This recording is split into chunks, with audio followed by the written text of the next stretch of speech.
dadka buka ama xanuunsanaya ama luma ama gaalooba ama ilxaadka iyo diinla'aanta aamina ama shiicanimada aamina ama baadida iyo dalaalaadku ku yimaadaan qalbigoodu isbedele la fitneeyey adigoo kale ay ahaayeen mid lunsan buu cilmi la'aan ugu tegay dabeedna waa laga shubay xaqii baa laga shubay baatil baa lagu shubay waa lagugu shubi jiray ma lagaa shubay baa kugu dhacaysa dabeedna wixii muddada lagugu waday baa lagaa shubay marka waxaan leenahay ta noocaasa aad iyo aad ah looga waantoobo dadka baadida faafinaya iyo dalaalaadka waxay eegtaan qofba qofkuu ka cilmiga yaryahay ayay eegtaan isaga laftiisu cilmi badan ma hayo waxaa loo soo dhiibay erayo uu adiga waswaas kugu geliya sida isaga waswaas loo geliyey cilmi badan ma hayo cilmigooduba wuxuu ku saabsan yahay shubhooyin aayaddaasi saasay sheegaysaa maxaa lagaga jawaabaya xadiidka maxaa lagaga jawaabaya ilaahay baa kitaabkiisa ku sheegay huwa aladii anzala calayka alkitaaba minhu aayaatun muxkamaat huna umu lkitaab wa ukharu mutashaabihaat faama aladiina fii quluubihim zayr fayatabicuuna ma tashaabah diinta alla waxaa ka mid a aayaadka iyo axaadiista qayb cad iyo qayb aan caddayn qaybtaa aan caddayn waa imtixaan dadka cilmigana way yaqaanaan dadka waa lagu imtixaamaya dadka bukaa waxay dabagalaan kuwa aan caddayn wuxuu meel walba la taagan yahay nabigu calayhi salaatu wasalaam inan yar muxuu u guursaday oo 9 jira nabigu muxuu 9 dumara u guursaday gabadha maxaa nus loo siiyey masaa'il yaroo kooban buu ku wareegayaa uu cilmi ka dhiganaya jawaabteeda dadkii cilmiga haya way hayaan laakiin kaan cilmiga lahayn marka intaa loo soo ururiyo qalbigiisa waxbaa gelaya marka aad iyo aad ha looga waantoobo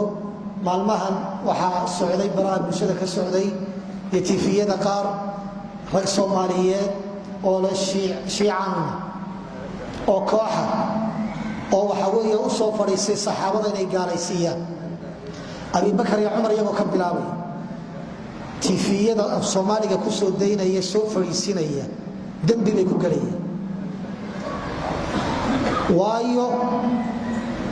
in waxaa la buunbuunayo soomaali shiica soomaali kiristaana soomaali bilaadiina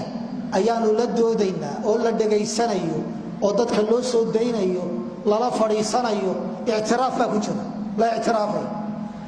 qofka noocaasa markaad ogaato waxaad ku tiraahdaa anigu cilmi malihi nin cilmi dhaamaan kuu geynayaa bal waxaanaad hayso u sheeg yeeli maayo anaa u diyaaray bal soo kaxa ninka ku yimaad iman maayo wuxuu odhanaya war anigu tegi maayo adaan dee kula dooday aadma soo muslim ma tihin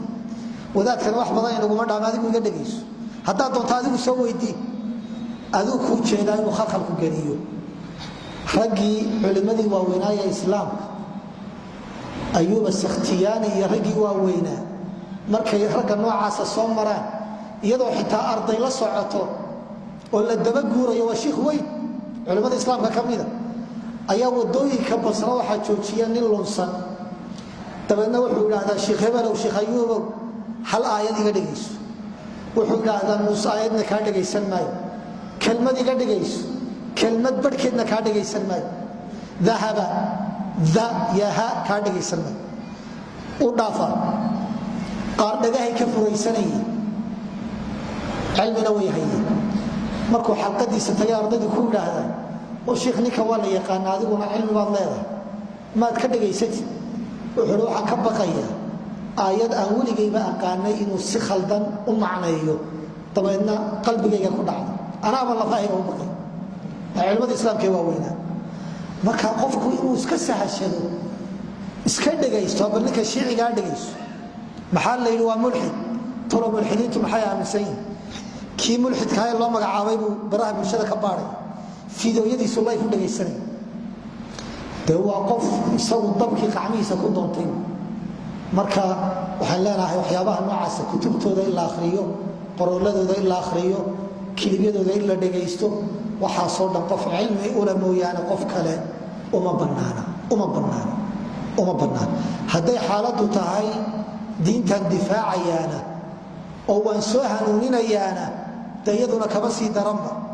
una malayn maayo Cimraan ibn Hitaan inaad ka cilmi badan tahay nin culimada islaamka kamida walibana muxaddiiinta kamida baa gabadh aftahanada oo qurux badan oo balaa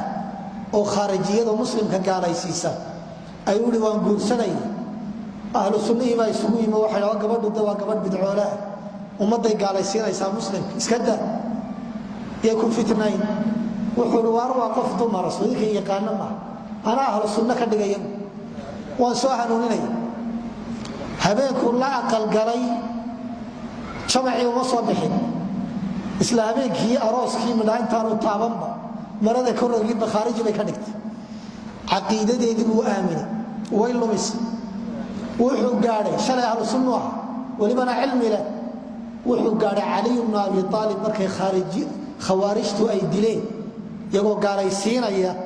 ninkii gabiyay ee yiri dilka cali ilaahay ma lagu dhawaaday halkaas uu gaar gabadh baa loo soo diray oo aroostay oo siri cilmina waa leedahay quruxna waa leedahay waxoogaagan bidcaadana wad ka soo hanuuninaysaa markaad la niqaashto ama la doodo sidii buu ku tiri marka culimadu leeyihiin nin bidcoolaa xadiiskiisa ma la warinaya kow bay ka dhigaan isaga lagu bilaabaa marka xaalku ma sahlana xilligan oo jahligu badan yahay diintu yar tahayna waxa weeye maxaad u malaynaysaa shubhaduna badan tahay marka masaladaas masala sahlan ma facebookana bala dhex guuraysa walibana waxa ku jira dad inta ilaahay diintii uu wax ka fahansiiyay lumay waxoogaagii yaraaya hayeen waxa weeye diinta ku baadhbaadhaya shubahaad dadka ay ku fitneeyaan marka diintaadu waa qaali inaad ilaashato sidaad hantidaada u ilaashanayso baddu markay kacsan tahay xoolahaaga lama fuushiso ma xoolahaaga lama fuushid baddi baa kacsan safarka waa la joojiyaa diintaada inaad sallad ku sido cid walba aad u geyso waxa weeye ma aha wallahu taala